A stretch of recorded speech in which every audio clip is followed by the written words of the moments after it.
in a ski resort called Courmayeur in Italy, and we're staying at the Royal Golf Grand Hotel. Very excited to be here. Check this view out. This is the view from my room.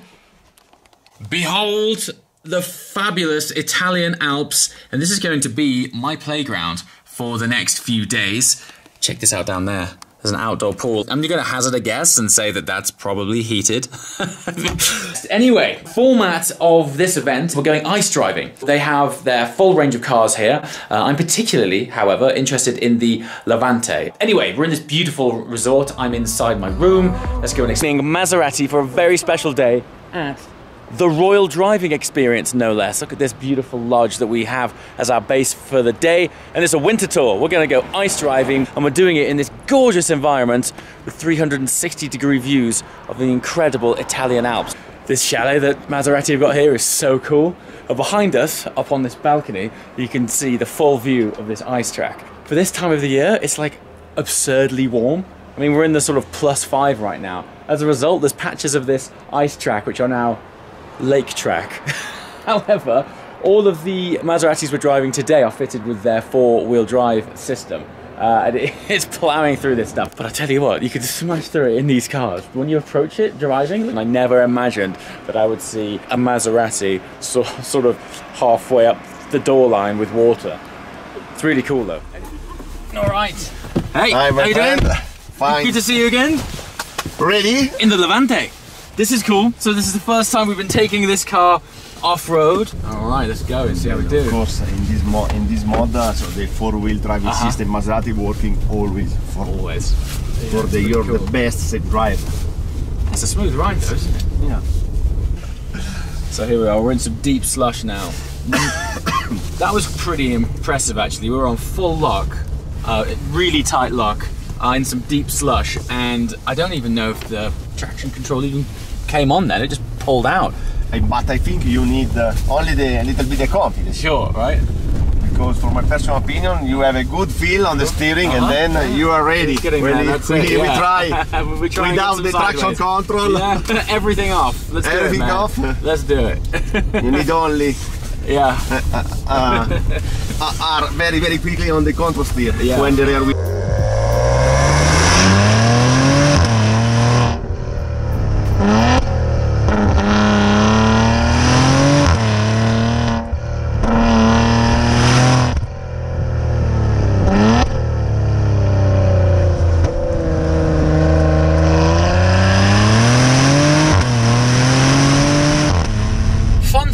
During the development of the Lavante, Maserati had 34 test cars that racked up a total of 2.7 million kilometers of development time. I mean, that's no small feat, is it? So needless to say, this isn't a platform that was just thrown together. The car was in development for a long time, and as a result, you can really tell it's, as they say back in England, a proper piece of kit. So here we are. Hear it. That's that. Straight off. That's how an SUV should sound. And that's why I'm genuinely interested in it. Let's just put this into manual. Whoa. I will start talking shortly. I'm still enjoying the characteristics of this engine note. What a lovely thing.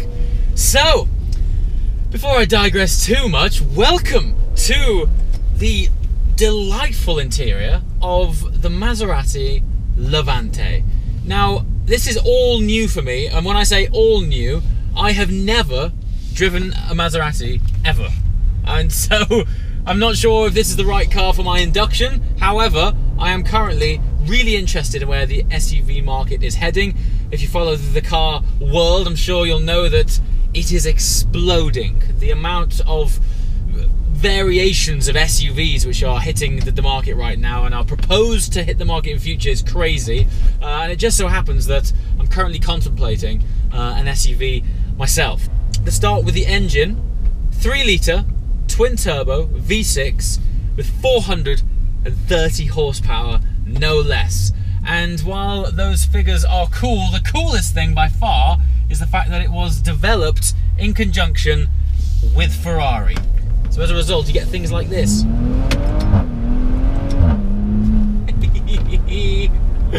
Oh, I love that.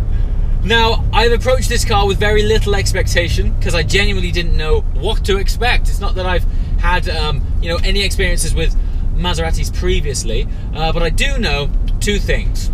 First of all, it's an Italian car brand which, without exception, are full of character and emotion.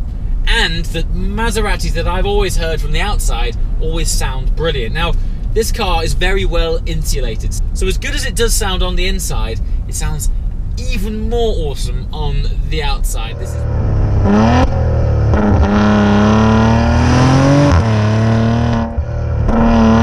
This is one of the few turbocharged engines, which is actually a relatively small engine, that actually they've managed to sound really good. Now, if you're familiar with this channel, you'll know that I sometimes class myself as somewhat of a gearbox snob.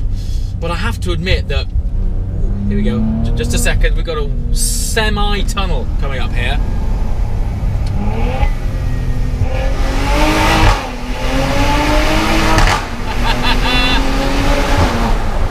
Yes! Ooh, and the brakes are really good. Let me just pull these windows back up so we don't get too much noise distortion on the microphone.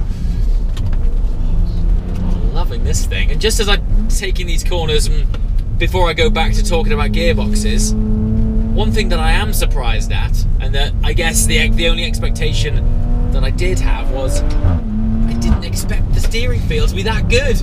It's actually quite meaty and gives you more feedback than I ever would have imagined. Anyway, onto that shortly when we get back onto some flowing roads. But yes, transmission, it is the engine, which I think we've established fairly early on, is mated to a more conventional automatic. It is an 8-speed ZF, and ZF gearboxes for me are some of, if not the best gearboxes in the game. So straight away, the platform, on paper at least, has all the signs of a very promising car. And as I mentioned, I can get a bit snobby about gearboxes, twin clutches in the automatic world being my favourite. This Auto ZF, it's an 8-speed, with the 8th gear being more of a sort of final drive gear for efficiency. But as you play it up and down this box, it's very responsive. You're not there pulling this pedal going, when's it gonna shift, like sloppy autos of old.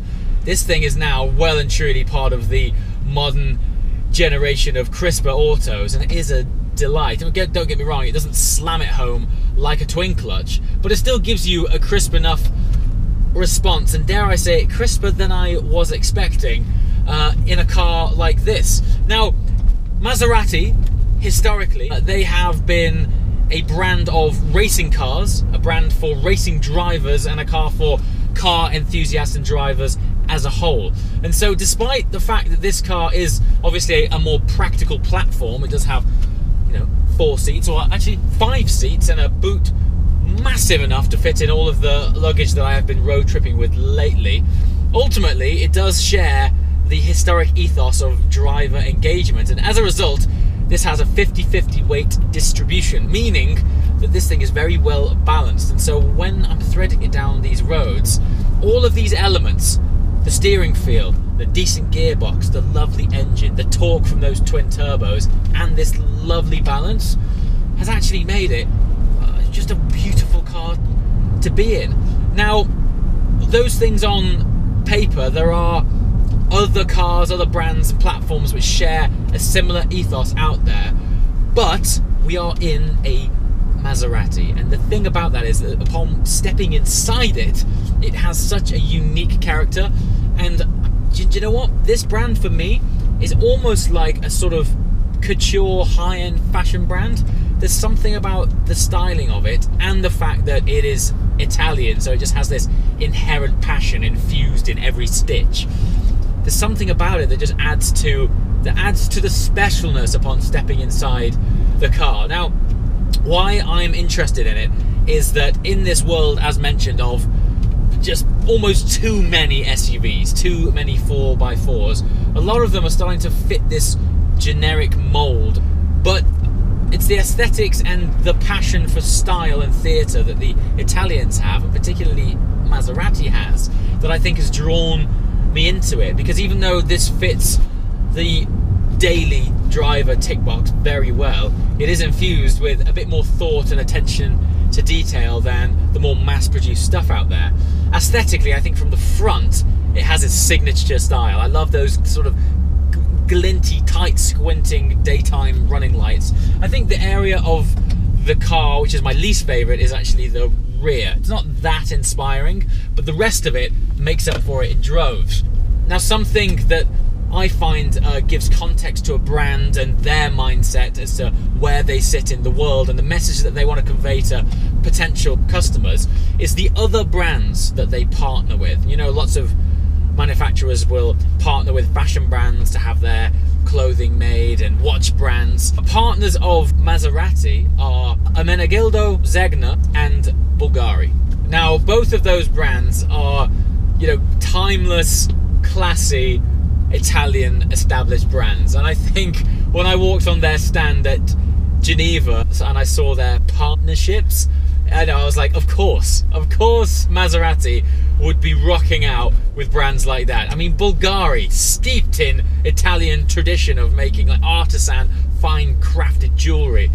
You might dismiss or passively consume partnerships with car brands, but actually it does paint a really nice picture, and it's something that I wouldn't normally talk about, but I think in the case of Maserati, it's such an interesting alignment that says a lot more than you might think at first.